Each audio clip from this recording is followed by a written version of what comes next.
नमस्कार प्रेक्षकांनो, मालिकेच्या आजच्या भागामध्ये आनंद, संशय, मत्सर आणि जीवघेणा कट अशा सगळ्याच गोष्टी एकाच वेळी घडताना आपल्याला पाहायला मिळणार आहेत. एका बाजूला अर्णव आणि ईश्वरी यांनी सात्विक फॅशन पुन्हा मिळवत मोठा विजय मिळवला आहे, तर दुसऱ्या बाजूला रमाकांत यांच्या मृत्यूमागचं रहस्य हळूहळू उघड होऊ लागलं आहे. आणि या रहस्याची साक्षीदार असलेल्या मंजुळाला गप्प करण्यासाठी उदयकांतने थेट तिच्या अपहरणाचा डाव आखला आहे. त्यामुळे आजचा भाग अगदी सुरुवातीपासून शेवटपर्यंत जबरदस्त असणार आहे. सौदामिनी क्रिएशनमध्ये अर्णव आणि ईश्वरी पोहोचलेले असतात. सात्विक फॅशन परत मिळवण्यासाठी लागणारी सगळी कागदपत्रं तयार झालेली असतात.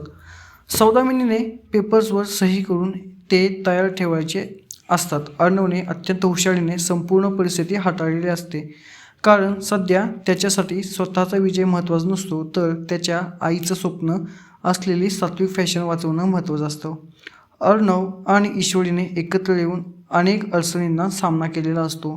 त्यांच्या विरोधात कच रचले गेलेले असतात. स्पर्धेमध्ये त्यांना हरवण्याचा प्रयत्न झाला, त्यांच्या कुटुंबामध्ये फूट पाडण्याचा प्रयत्न झाला, पण तरी देखील या दोघांनी हार मानलेली नसते. आता त्यांच्या संघर्षाची शेवटची पायरी उरलेली असते, सौदामिनीच्या हातातून सात्विक फॅशनचा अधिकृत ताबा परत घेण्याची. अर्णव सौदामिनीला विचारतो, आम्ही तयार ठेवायला सांगितलेले पेपर्स कुठे आहेत? मात्र सौदामिनीचा अहंकार अजूनही कमी झालेला नसतो. पराभव समोर दिसत असतानाही ती अर्णव आणि ईश्वरीशी तोड्यातच बोलते. तिचा तोडगा पाहून ईश्वरीसुद्धा गप्प बसणाऱ्यांपैकी नसते. ईश्वरी तिला म्हणते, तुमचा इगो, तुमचा तोडा आणि तुमचा खोटा अभिमान तुझ्याजवळच ठेव. आम्ही इथे तुझ्याशी भांडायला आलेलो नाही, आमचं जे आहे ते परत घेण्यासाठी आलेलो आहोत. त्यावर सौदामिनी म्हणते, एकदा जिंकलात म्हणून फार आनंदी होऊ नका. तुम्ही सात्विक फॅशन वाचवली असेल, पण ती कंपनी पुन्हा तुमच्या हातातून कशी घ्यायची हे मला चांगलंच माहीत आहे. हे ऐकता ईश्वरी तिला अगदी योग्य उत्तर देते. ती म्हणते, माणसाची नियत चांगली असेल तर त्याच्यासोबत घडणाऱ्या गोष्टीही शेवटी चांगल्याच घडतात. आमचा उद्देश्य स्वच्छ होता, आम्हाला कोणाचं नुकसान करायचं नव्हतं, आम्हाला फक्त आमची कंपनी वाचवायची होती. मग ईश्वरी मुद्दाम अर्णवकडे पाहत विचारते, तुमच्या इंग्लिशमध्ये त्याला काय म्हणतात हो? अर्णव हसत म्हणतो, पर्पज. ईश्वरी लगेच सौदामिनीला म्हणते, हो, आमचा पर्पज चांगला होता, त्यामुळे आम्ही जिंकलो. आणि ज्यांचा उद्देश्य दुसऱ्याचं आयुष्य उद्ध्वस्त करण्याचं असतं, त्यांना पराभव हा स्वीकारावाच लागतो. ईश्वरीचं हे उत्तर ऐकल्यानंतर सौदामिनीच्या चेहऱ्यावरचा राग आणखी वाढतो, पण यावेळी अर्णवही तिला स्पष्ट शब्दांमध्ये इशारा देतो.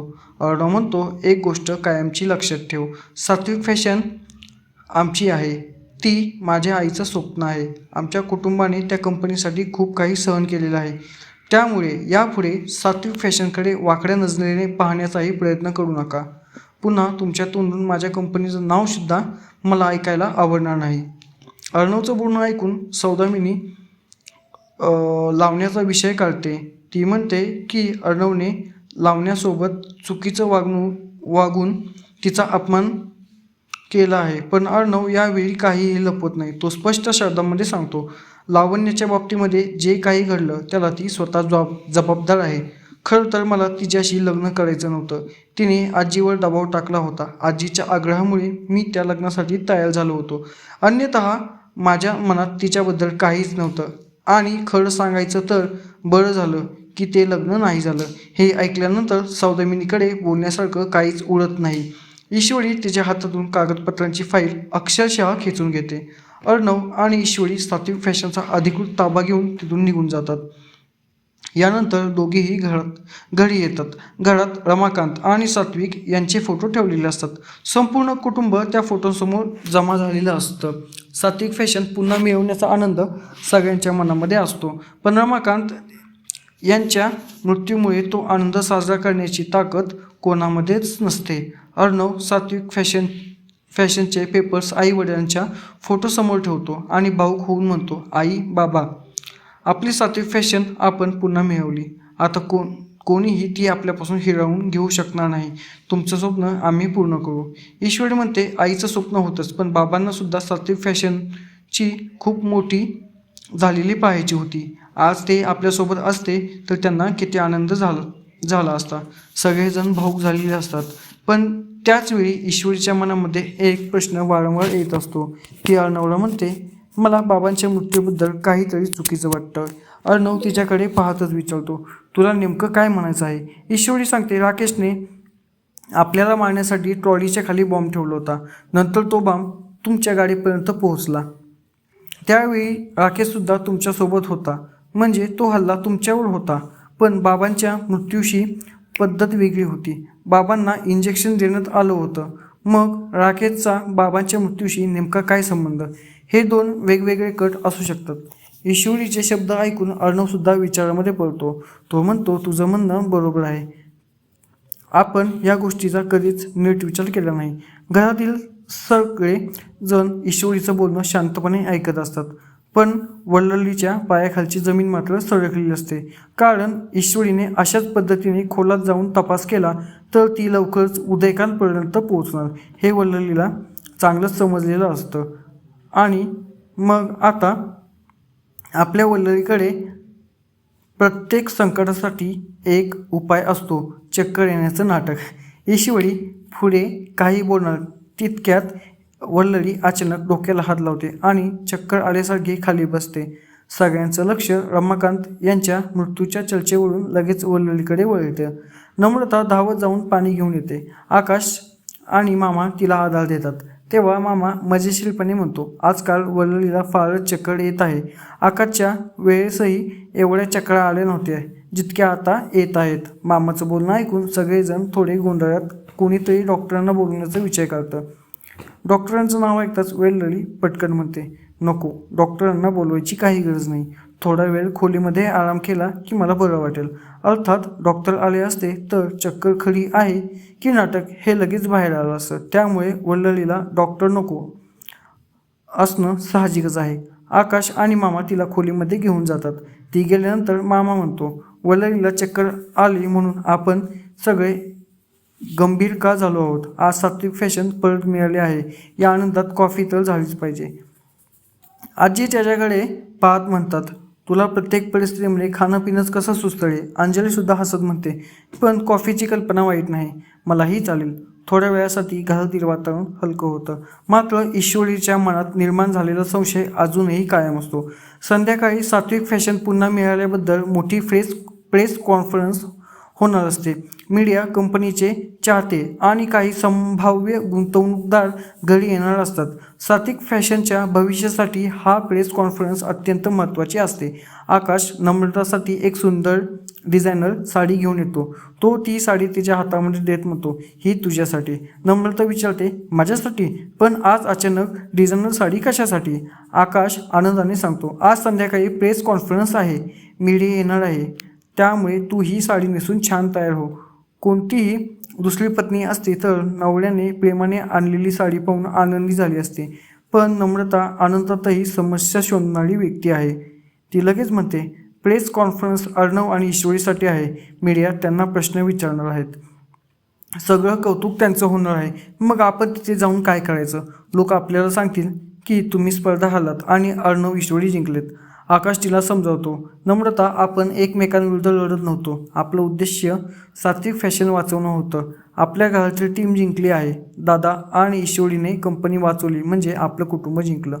पण नम्रता विचारते, त्यांनी कंपनी वाचवली पण तुमचं काय? तुम्हाला त्यातून काय मिळालं? आकाश शांतपणे म्हणतो, मी कंपनीसाठी जे कष्ट घेतले आहेत त्याचा योग्य मोबदला दादा मला देईल. मला दादावर पूर्ण विश्वास आहे. मात्र नम्रताला विश्वास, कुटुंब आणि एकजूट या गोष्टींमध्ये काहीही रस नसतो. तिला फक्त स्वतःला काय मिळालं याची चिंता असते. त्यामुळे तिची कुरकुर सुरूच राहते. इकडे मामा वल्ललीसाठी कॉफी आणि औषध घेऊन तिच्या खोलीमध्ये जातात. ते म्हणतात, ही गोळी घे आणि कॉफी पी. आजकाल तुला जास्त चक्कर येत आहे. संध्याकाळी प्रेस कॉन्फरन्स आहे. मीडियासमोर सेल्फी काढताना तू फ्रेश दिसली पाहिजेस ना. वल्ललीच्या नाटकाची थट्टा नकळत मामाने करून टाकलेली असते. पण वल्लली काहीच बोलत नाही. दुसरीकडे अर्णव ऑफिसमध्ये शिर्केंसोबत प्रेस कॉन्फरन्सची तयारी करत असतो. शिर्के सांगतात, सर, PR टीमसोबत बैठक ठरली आहे. काही मोठे गुंतवणूकसुद्धा येणार आहेत. सात्विक फॅशनचा अलीकडचा ग्राफ पाहून त्यांना कंपनीमध्ये गुंतवणूक करायची आहे. हे व्यवस्थित झालं तर कंपनीची वाढ वेगाने होऊ शकते. अर्णव म्हणतो, सगळी तयारी व्यवस्थित करा. सात्विक फॅशन पुन्हा उभी करण्याची ही फक्त सुरुवात आहे. इकडे आकाश ईश्वरीशी नम्रताबद्दल बोलायला येतो. तो म्हणतो, ईश्वरी, मला तुझ्याशी महत्त्वाचं बोलायचं आहे. ईश्वरी विचारते, बोल ना आकाश भाऊजी, काय झालं? आकाश म्हणतो, कॉम्पिटिशन सुरू झाल्यापासून नम्रता एक विचित्र वागत आहे. तिला सतत दादा आणि तुझ्याबद्दल राग असतो. आपण जिंकलो की कंपनी वाचली, घराचं नुकसान टळणाऱ्या गोष्टींचा तिला आनंदही नाही. तिच्या मनात नेमकं काय सुरू आहे हेच मला कळत नाही. ईश्वरी म्हणते, माझ्याही लक्षात आलं आहे. मी सकाळी ताईशी बोलण्याचा प्रयत्न केला होता, पण त्यांना काही समजून घ्यायचं नाही आहे. त्या प्रत्येक गोष्टीकडे स्पर्धा म्हणून पाहत आहेत. आकाश म्हणतो, मी कितीही शांतपणे बोललो तरी ती माझं ऐकत नाही. तिच्या मनात दादा आणि तुझ्याविषयी खूप राग भरलेला आहे. मला भीती वाटते की हा राग तिला आणखी चुकीच्या मार्गावर घेऊन जाईल. ईश्वरी त्याला धीर देते. आपण पुन्हा तिच्याशी बोलूया. तिला या सगळ्यातून बाहेर काढणंच गरजेचं आहे. मात्र हे दोघे नम्रताला योग्य मार्गावर आणण्याचा विचार करत असताना नम्रता थेट आपल्या लाडक्या सासूबाई म्हणजेच वल्ललीकडे सल्ला मागायला गेलेली असते. नम्रता वल्ललीसाठी ज्यूस घेऊन येते. वल्लली म्हणते, मी तुला ज्यूस मागितला होता, बोल काय झालं? नम्रता म्हणते, आज प्रेस कॉन्फरन्स आहे. आकाशने माझ्यासाठी साडी आणली आहे, पण त्या प्रेस कॉन्फरन्समध्ये सगळं कौतुक अर्णव आणि ईश्वरीचं होणार आहे. मीडिया त्यांना प्रश्न विचारणार आहेत. आपण तिथे फक्त उभं राहायचं का? वल्लली वळवळ तिला प्रेमाने समजवत असल्याचं नाटक करते. ती म्हणते, नवऱ्याने साडी आणली आहे तर छान तयार हो, पण लक्षात ठेव, प्रत्येक वेळी राग व्यक्त करून काही मिळत नाही. कधी कधी शांत राहून योग्य संधीची वाट पाहावी लागते. संधी मिळाली की तिचं सोनं करायचं आणि ज्यांच्यावर राग आहे त्यांची वाट लावायची. वल्लली नम्रताच्या मनातील मत्सर कमी करण्याऐवजी त्याला आणखी खतपाणी घालत असते. ती पुढे म्हणते, काळजी करू नकोस, मी तुझ्यासोबत आहे. तू माझी फक्त सून नाहीस, माझ्या मुलीसारखी आहेस. आता वल्ललीने कोणाला मुलगी म्हटलं आहे म्हणजे तिचं भलं होणार की तिचा वापर होणार हे प्रेक्षकांना वेगळं सांगायची गरज नाही. नम्रता वल्ललीला सांगते, आई, तुम्ही जसं सांगाल तसं मी करेन. नम्रता खोलीतून बाहेर गेल्यानंतर वल्लली स्वतःशीच म्हणते, हिच्यासारखी बावळ सून माझ्यात नशिबाला यायची होती. म्हणजे समोर प्रेमाचं वर्ष आणि मागे अपमान. पण नम्रताला हे कधी समजणार हा खरा प्रश्न आहे. यानंतर कथेमध्ये आणखी एक मोठा ट्विस्ट येतो. घरामध्ये आजींची तब्येत अचानक बिघडते. त्या बेडला टिकून बसलेल्या असतात आणि घरातील सगळे जण त्यांच्या भोवती जमा झालेले असतात. आजी शांतपणे म्हणतात, मला एक गोष्ट समजत नाही. जो माणूस 20 वर्षांपूर्वी आपला संसार आणि कुटुंबे सोडून निघून गेला होता, त्याच्या जीवावर आता कोण उठेल? रमाकांतने इतकी वर्ष कोणाचं काय बिघडलं होतं? त्याचा खून करण्यामागे साधा राग किंवा वैर असू शकत नाही. आजी पुढे म्हणतात, मला असं वाटते की हे सगळं आपल्या कुटुंबाला उद्ध्वस्त करण्यासाठी केलं जात आहे. कोणीतरी अशी व्यक्ती आहे जिला आपल्या घराचा आनंद पाहवत नाही. रमाकांतचा मृत्यू हा अपघात किंवा सामान्य हल्ला नव्हता, त्यामध्ये मोठा कट होता. आजींचे शब्द ऐकल्यानंतर ईश्वरीचा संशय आणखी पक्का होतो, कारण थोड्या वेळापूर्वी ईश्वरी हेच सांगण्याचा प्रयत्न करत होती. आता आजींना सुद्धा त्याच गोष्टीची जाणीव झालेली आहे.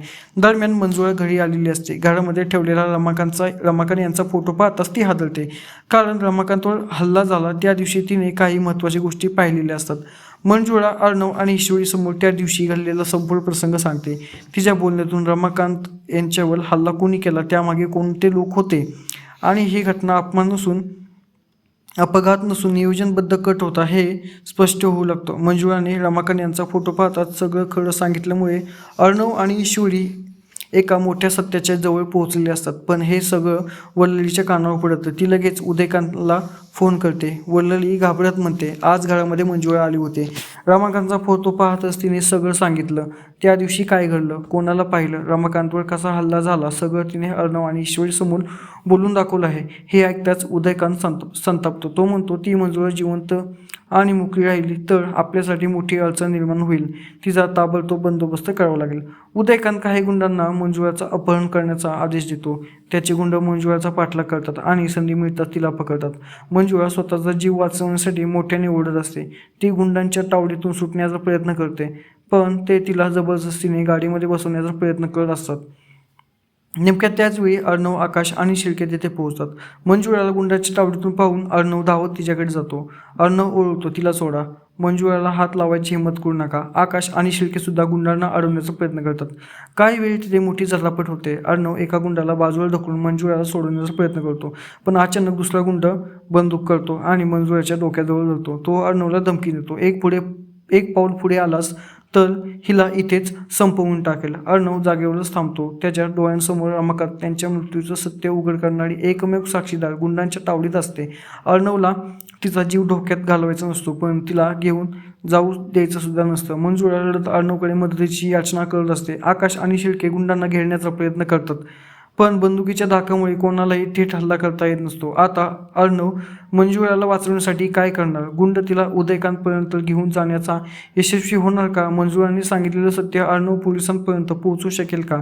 वल्लली आणि उदयकांतचा खरा चेहरा संपूर्ण कुटुंबासमोर येईल का? दुसरीकडे नम्रता वल्ललीच्या सांगण्यावरून प्रेस कॉन्फरन्समध्ये काही मोठा गोंधळ घालणार का, की आकाश आणि ईश्वरी वेळेत तिची समजूत घालतील? मालिकेचा आगामी भाग अत्यंत रोमांचक असणार आहे, कारण एका बाजूला सात्विक फॅशनच्या नव्या प्रवासाची सुरुवात होत आहे, तर दुसऱ्या बाजूला रमाकांत यांच्या मृत्यूमागचं सत्य उघड होण्याआधीच त्या सत्याच्या साक्षीदाराचा जीव धोक्यात आलेला आहे. तुम्हाला काय वाटतं? अर्णव मंजुळाला गुंडांच्या तावडीतून वाचवू शकेल का? आणि रमाकांत यांच्या मृत्यूमागे उदयकांतचं असल्याचं सत्य सर्वांसमोर कधी येणार? तुमचं मत कमेंटमध्ये नक्की सांगा. अशाच मालिकेच्या जबरदस्त अपडेट्स आणि आगामी ट्विट्स आणि मनोरंजक विश्लेषणासाठी आपल्या चॅनलशी जोडलेले राहा. व्हिडिओ आवडला असेल तर लाईक करा, आपल्या मैत्रिणींसोबत शेअर करा आणि चॅनलला सबस्क्राईब करा. धन्यवाद.